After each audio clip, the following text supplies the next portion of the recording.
Hey guys, it's Jessica and welcome to a review and tutorial of the Smashbox on the Rocks palette. This palette is seriously really pretty. I love the packaging on this palette, honestly.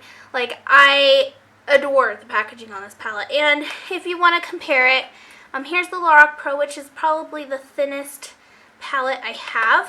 So you can tell that the Smashbox palette is quite thicker. But you know, it's square versus a long rectangle, so I don't know if that means anything to you. This is where the Smashbox one stops on the Lorac Pro. So, I don't know. To me, this is travel friendly. The mirror is really big. It's just a big square, but it's still really big. I could do my entire makeup using this mirror, no problem. So that's a plus. Let's talk about the shadows now.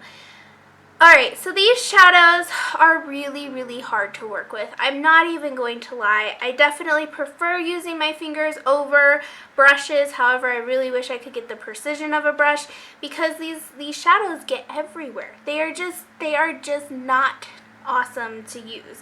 When I first used this palette, when I first got it, which I think was like a year ago, I believe it was a year ago I got it. I got it at Nordstrom, the Nordstrom rack, on sale. So I got it like last January, and when I first used this palette, I'm pretty sure I got it last January, the shadows did not last all day. They just wiped away, and that was pretty annoying, honestly.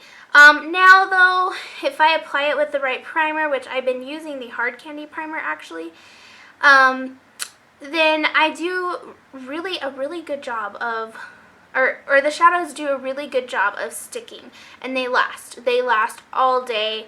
Really, these shadows have awesome pigmentation. I'm gonna just swatch a few of them. I will say the shades that I do really love. I love this cream shade, which is right here. It's very soft, very soft. I barely touched it and I got a lot on my finger. But there's the swatch of that, which you might not be able to see too well because it is my skin tone, but I love that shade. I also really like the blue, the green, the maroon, and the purple, which are like all the jewel tone pops of color. They do come across on the lid as matte unless you use them maybe wet, or if you layer them up, then they will look more like shimmery. If you put them on the lid, they look a little more like they have a gloss to them. Whereas if you put them in the crease, they will look matte. The one big, huge complaint I have about this palette is there is no transition color. I love having a transition color in a palette. I love getting palettes because they have every color I need, and when they don't have those transition colors, it really bugs me. So that's one thing that I will say. This shade right here, this charcoal shade, is very soft and creamy and easy to use. I mean, look at that. It is a really good palette. When it comes to pigmentation, it's awesome, but it is a little trickier to work with brushes, and you don't get as much pigmentation when you use a brush, and I don't know, like, I just wish it was a little bit more user-friendly when it comes to using brushes. However, when you use your fingers, everything kind of turns out alright, except for it does look a little muddy sometimes. I don't know if you guys felt that way with the tutorials, but definitely felt that way to me, and I don't know. So yeah, that's kind of what I want to say. My overall rating of this palette would be probably like I want to say a 6 out of 10. And the reason I'm saying a 6 out of 10, because this BH Hollywood palette, I think I said 7 out of 10. This one gets a little bit lower of a score because there is not really a transition shade for one. And for two, I don't reach for it. I don't reach for it much at all. At least with the BH Hollywood palette that I reviewed last time, at least I reach for this. And I will be honest, I mostly reach for it because of the blushes, but at least I reach for it, you know. I could totally take this with me traveling and be fine with it. It is a messy palette, which knocks it down some, but This one, I don't bring with me anywhere. If I do use this one, it's like a very specific reason I'm using it. Like I just want to use a specific shadow or something. This is not a palette I reach for as a whole. So I'm going to say 6 out of 10. And I know that might seem high after everything I just said about it, but I really do think these shadows are really cool, and I think there are some pretty unique shades in there, and I love the whole concept of it. The packaging I adore, and these little pans right here seem small, but they're big enough where your brush fits in or your finger fits in just fine and you won't pick up another color, which I like about it. Whereas I know e.l.f. has come out with a similar design before and I hated the packaging because I couldn't get my brush in there. At least this one you can. So yeah, anyway, that is my little review on this. So if you want to stick around and watch the tutorial, I am using this I'm using this purple shade, this maroon shade, and this shimmery shade here, and then this creamy shade here for my look today. I wanted to do kind of a smoky kind of look, but also keep it not so smoky because I really wanted a soft, gentle look that would just bring out my eyes today for some reason. I just really wanted that. I don't know why. So there you have it. So here's the tutorial. Alright guys, so we're starting off with the cream matte shadow. This is just to even out the skin tone, to make the other shadows go on better. I will say I find this palette works best with a primer of some sort, but even then it's still kind of a difficult palette to work with. So I'm just warning you guys. And then now I'm going to go in with this purple shade. And I'm putting this on the outer corner of the eye. I wanted kind of a smoky effect, but not too smoky, because really I wanted the lips and the eyes to be the focus of this. And usually when I'm not wearing too much shadow, my eyes really pop, and if I'm wearing a light lip. So that's kind of what I was trying to do with this look.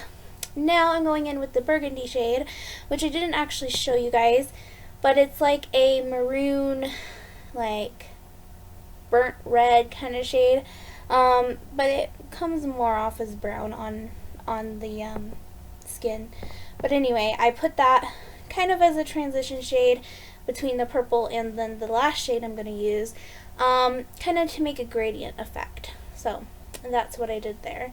Now I'm going in with this golden silvery kind of shade. I'm going to plop it over the or I'm going to plop it on the inner corner of the eye, and it's just going to be that, you know, kind of highlight color there, as you can see. So that is what I'm doing there, and that kind of completes the look. I do put it over the maroon color for the most part, except for right where the maroon connects with the purple, if that makes sense. So yeah, I really like how this look turned out personally. So anyway, now I'm going to, sorry about my computer, I'm going to go ahead and line my eyes, and I use the LA Color dual-ended eyeliner. You can get this at the Dollar Tree, and this is how it turned out. You'll see in a minute. So this is how it turned out, and I really like how it turned out. I think it really made my eyes stand out. I think it was simple enough, and it just worked really well. Alright guys, I hope you enjoyed that tutorial. Now I'm going to go over the things that you did not see me put on. So that includes my lipstick, which I am actually really digging. Jay picked out this color, and it is an awesome color. So this is called the Revlon Ultra HD Matte Lip Color, and it is in the shade Flirtation, and it is the perfect color for me. It seriously brings my eyes out like no other. It reminds me a lot of 903C from Wet n Wild, not the new one, but the older one. And I don't know, I'm really digging it. I'm really digging this color, so there is that. You also didn't see me do my brows, and I am wearing the e.l.f. Eyebrow Duo, and I'm using the wax side in the shade Medium, which You guys have seen me show you before. I don't know where it went. I literally just had it in my hand, but whatever. And you also didn't see me do my mascara, which I'm wearing the Falsies Push-Up Drama mascara. And that is it. I believe you did see me put on blush. But if you didn't, then I'm wearing the e.l.f. blush duo in, I think it's called Antigua. So, yeah, there you go. Alright, so anyway, thank you guys so much for watching this video. I hope you enjoyed the review and the tutorial, and I will see you guys tomorrow. Bye, guys.